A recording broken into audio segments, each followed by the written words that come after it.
Let's just speak a few minutes about the Rambam on his Yahrtzeit day. And the question is why? What is it that I will derive when I speak about or listen to or discuss the life of the Rambam and his accomplishments? What is it going, as they say in marketing, with him, what's in it for me? So what is in it for me? If I look at the Rambam's life, all of a sudden it starts to parallel my life. Only he has different solutions than I have managed to access. So one of the things that the Rambam tells us will be in the future is two things. There will be no more war. Well, there are a number of things. No more war. Wow, that's good. No more hunger, no more jealousy. These are all amazing things. And of course, the occupation of the entire world will be nothing other to know God. These are all massive changes. But so this is where we're moving towards a world consciousness of truth and a world desire for the truth of God. Not just consciousness. The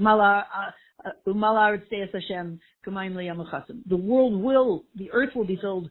The world that normally covers all this and normally does not really find it interesting to think about God will be as full of the knowledge of God as water fills the ocean bed. Good. But the interesting thing for us is the desires of the world will change, which means ours also. We're part of the world. And the entire world will be only involved in knowing God and knowing truth. Right now we live in kind of a split. I have to do this, but I have to do that and this and that. And knowing God seems like sometimes a separate thing. I don't have time to sit down and learn Maimer Basi Lagani because I'm busy, cooking. And it's really hard to see everything as a unity, as it's all the same thing. It's all just me and my life and everybody's life about a deep, joyful exploration of the truth about Shema Yisrael Hashem Elokeinu Hashem Echad, about the unity of Hashem and the unity of all things, etc. These sound like lofty ideas. But what we experience today in a really dark world is the complete opposite of that. Because everything is fragmented, this is that and that's this, and everything's all over the place, and everything's fighting everything else, and it seems like one big mess. What we don't seem to feel right now is this yummy, comfortable sense of the unity of all things that's expressed through Shema Yisrael, Hashem Elokeinu Hashem Echad. We don't really feel it much. And it's what makes us feel, should I call it, unhappy? Yeah? So let's just spend a few minutes, as I said, just for those reasons alone. I would like to shift into a better consciousness and be happier. And today is the day that the Rambam says, I'll take you there to his Yahrtzeit. So one of the things about the Rambam, it says Yahrtzeit is always on Parsha Shmait. And Parsha Shmait, as we spoke about earlier this week, is going down into Gullus, into the darkness, which means simultaneously, at the very same second, we are coming up into the light of Geula. That's a revolution that we discussed in the earlier audio. That's a revolution. We always thought it's dark for so long and one day it'll be light. And here we're hearing that when it's dark, it's already light, but we really need to adjust our eyesight. And of course, there are things that, Rahman Islam, are obvious darkness. It's not just a perceptual thing. What happened in Sydney, Australia was not just our perception. Torah tells us to see it as horrific and tragic and beyond sad. So it's not just we don't have the right perspective. But we're about to shift into a reality in which I guess the darkness will be an entirely different kind of darkness, and then ultimately none. And the darkness will be maybe the struggle of trying to understand a Nakuda in Torah and just, I don't know what it's saying. And simultaneously there's tremendous light. Or the feeling of lack. I know what I want and I don't know how to find it.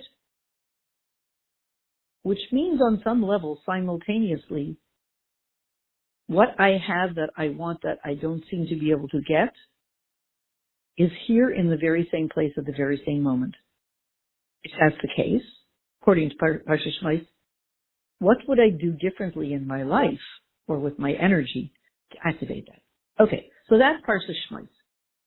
But, and Parsha Shmais is about, as we say, Habayim Mitzrayim, going down into Mitzrayim, not just Galus, going down into Mitzrayim to the place where there is the limitations of nature. Why is Galus so hard? Why is it so dark? Partly because the limitations of nature really, and the place of Mitzrayim, drag it down to a situation where you just don't see any way out of the mess. And here the Rambam went back to live in Mitzrayim. That's so strange. He actually went back to that dark place, the place where you become enslaved to the laws of nature. Okay, obviously many generations later, it wasn't run by Paro anymore, but he went into that very dark place and lived there for whatever reasons. And what he did is he achieved Geula in that very place. We achieved Geula by coming out of Mitzrayim. Yitzias Mitzrayim. He achieved Geula by taking the Galus out of Mitzrayim. He achieved Geula by taking the Meitzar out of Mitzrayim. He was in Mitzrayim and he brought Geula. He brought a Geula Ruchnis. He brought a spiritual Geula in the place. He didn't have to leave. He didn't say, okay, we're going to be here for a while, let's get out, and that will bring Geula. No, he created the Geula within the place of limitations. Which, of course, that's what Matan Torah is all about. Matan Torah is all about Hashem's essence coming down into the limitations of nature. What does that look like? Well, what time is Shabbos? What time is candle lighting today for Shabbos? Why do I need to know? Because I want to make sure I would light on time. Why do I want to light on time? Because that's what Torah says. Well, why does Torah say that? Torah says, when you light at the correct time, you're drawing Hashem's essence down into the limitations of nature. The limitations of time. So Matan Torah is all about kind of what the Rambam was doing in Mitzrayim. Revealing Chidushim of Torah in the Meitzar of Mitzrayim. Only when we were in Mitzrayim, we were slaves there, enslaved to it. He was not enslaved to it. But what he achieved was a kayachana and a preparation for the future Geula, the Havila Meitz Mashiach. And his name, Rambam, stands for Revois Maifsei Be'eretz Mitzrayim. Many, many wonders, miracles in the land of Mitzrayim, in the place of constriction. He introduced a whole new energy. You don't have to leave. You no longer have to leave the place of constriction to have miracles. You can have them right then and there. Saves on traveling expenses, doesn't it? Right? Once upon a time. In other words, the energy when we were in Mitzrayim is, you guys got to get out of here and as soon as possible.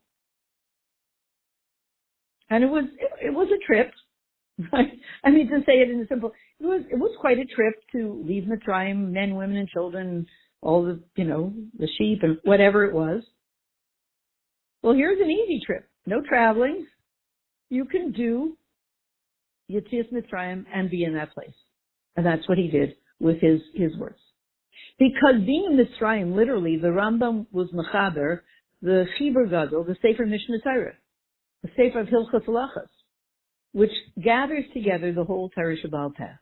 Because he lived at a time when there was so much darkness in Torah, people, other than the scholars, the less than scholars, people who weren't scholars, kind of didn't know what to do. Didn't know how to live a basic Jewish life. What exactly is the halacha? And so he gathered together the whole oral Torah. And that achieved the Geula in a place of great darkness. The Rambam wrote about it. He said, why did he write this work? Why did he put it together? To take off the darkness that was there in learning. These Perushim, by the way, we're learning the Sikha of Parsha Shmais, Chaf Aleph Teves, Tavshinun Beis. He said, these Perushim, I said Perushim, the Halachas, the Tshuvos, the Skasha B'Yameinu, Ve'ein Meben Inyanim Karai Elam Ma'atim Meben Inyanim. There were very few people who understood what was going on in Torah. Ra'isi l'chaber dvarim ha'misparim kulam b'lashon brura. I saw, said the Rambam, that I needed to make it very clear, in very clear and concise language. So the Torah Shabbal Peh, Kula, Ad Torah Shabbal Peh, Kula Sidor B'Fiko. So that the oral Torah would be set out in an explicable way for everybody. And that's the way it was. Because the Sefer of the Rambam became a Mariderech, a lamplighter, for Yidden in all the generations. Beginning with the Yidden in Mitzrayim at the time of the Rambam. I guess he was not the only Jew in Mitzrayim. And from there, from the place of Mitzrayim,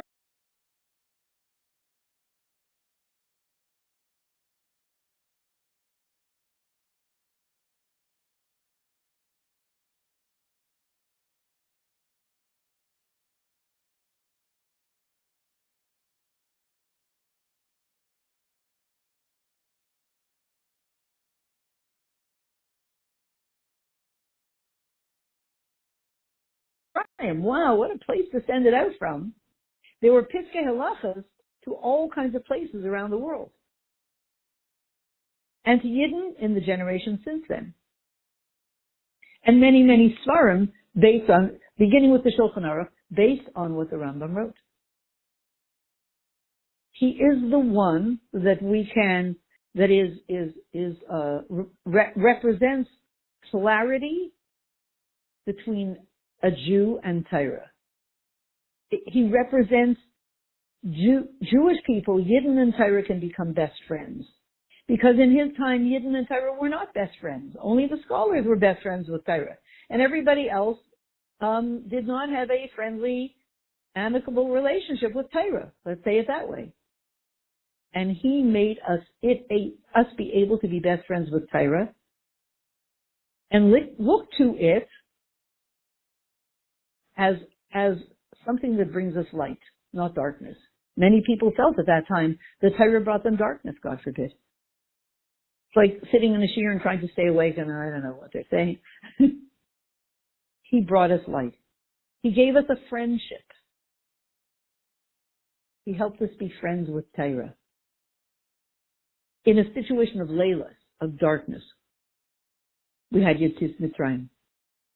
Just like Rabbeinu HaKadosh, who put together the Mishnayos. So same thing. And what did the Rambam do? He did something unique. Kol Yemei Chayecha v'havi l'maisa Mashiach. He prepared us for Yemaisa Mashiach.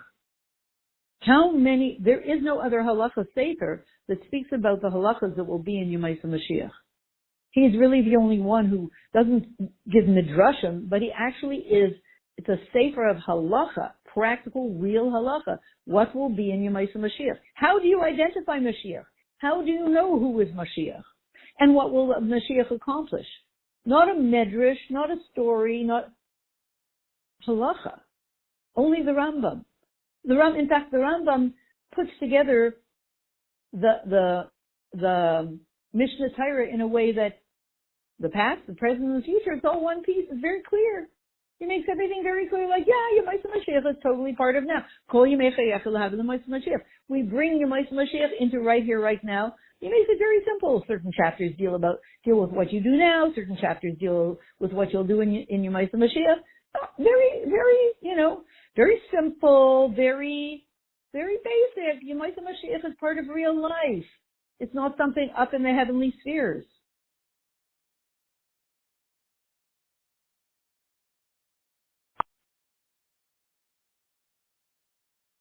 And now let's get to the main point to sum it all up. 70. We mentioned it in the other shiur. 70 is, 70 is a lot of things, the 70 nations. 70 is Ayin de Kedusha, the letter Ayin, which is the ability to have an eye of Kedusha. Here we go. Here, Shivim Nefesh. When we came down to Mitzrayim, how many of us were there? When we went into Galus, not only went, that means when we go into Galus, we go with an identity of 70. With the confusion, going in as 70. 70 of us went into Mitzrayim, into Galus. So, but our Avaida is Abayin Mitzrayim. Go into Galus as 70, because you're going to be among the 70 nations. And in that place with the 70 nations among them, and you're one of you're embedded in them as 70 of them, and we go down to 70, we achieve Geula. And the ability to do that comes from the 70 Nefesh, those who were born from Yaakov Avinu. They enabled us, the original 70 who went down into Mitzrayim, they enabled us to be among the 70 nations and achieve what we achieve. And not to mention the 770 energy that enabled us to do wondrous things, through which light goes out to the entire world. And of course, Rabbi Elazar ben Azariah, who says, I'm like 70 years old. In order to achieve Geula, I need to be like 70 years old. In order to achieve Geula, we all need to be not chronologically 70 years old, but like 70 years old. 70 is Ayin de Kedusha, the level Ayin, of visibility of the truth rather than fake news that runs the world.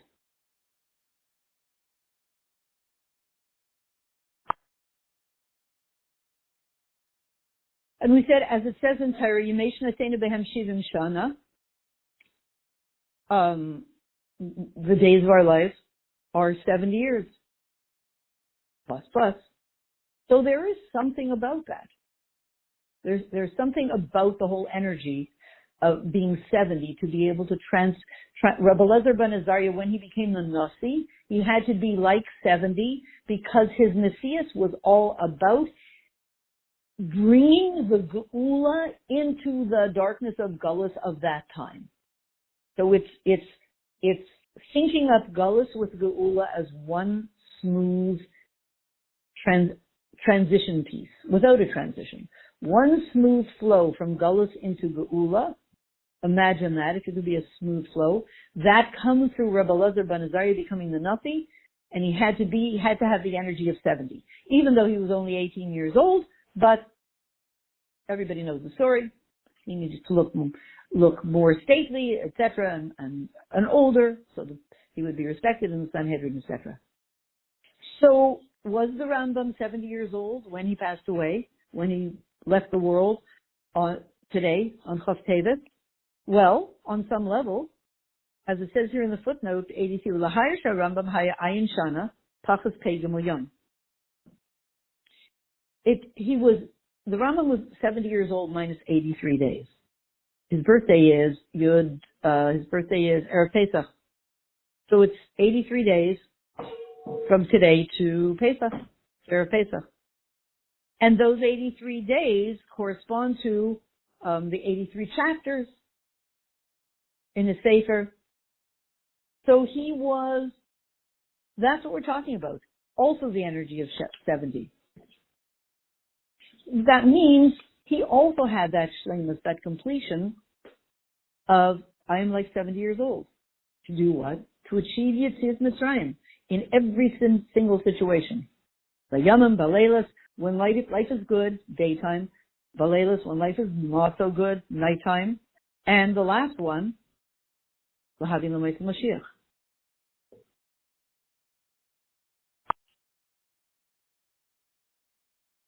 So how we're being empowered, to sum it all up, is the following: on this day and through this day and the whole Shabbos, the whole weekend to come, we know that on the day of the Hilul of the Tzaddik, everything that he achieved and everything that he did all his life goes up, and it's shining Meir Miskala L'Matpayel Yeshuas B'Karav, and it comes down into this world and creates great redemption, Yeshuas in the world. So we understand that on the day of Chaf Teves, the Yom Hulula of the Rambam, everything that he achieved, which is a loss, in Torah, in redeeming Torah, in redeeming us through Torah. Hashem looks into Torah and he creates the world. The Rambam gives us access to a deeper level of Torah and an upbeat view of Torah that enables us to have Geula right here, right now, and bring the ultimate Geula, the real Geula. That's all through him. That's the Yeshua that he's bringing into the world. And he did it through Mishnah Torah, through putting together the Sefer Mishnah Torah in the land of Mitzrayim. And all the other things that he achieved throughout all his 70 years. Well, Yeshua's the Kerev Aretz today. And Kerev Aretz, the innards of the land of Mitzrayim, for us, it could mean when we find ourselves right in the center of just a big knot of how do I get out of this crazy situation, which that feeling abounds today. You can find it. You're going to bump into a situation every 20 minutes like that, or people who feel it. How do we get out of this mess? In Eretz Mitzrayim, he gives us access to Geula in that place, not by leaving that place even, right in that place, and his Sefer becomes a Mara Derech and Mara Nevuchim for Yidden in all the generations after that. So may we find ourselves on the Rambam's Yahrtzeit, in the Beis HaMikdash Shlishi, in the Geula Mitzvah Shlema, when Umala Aretz Deis Havaya K'mayim Liam Lechasim, the earth will be filled with the knowledge of God, as much as water fills the ocean bed. There will be truth abounding. We will be the leaders. And Yisrael Yuchachamim Gailim, we will be the great deep scholars of the world. We will guide the world with our wisdom. Everything that we've ever learned until now, everything that we continue to learn will put us in that position of leadership to guide the world with great wisdom. And we will usher in the Geula Mitzvah Shleima. May it be immediately now.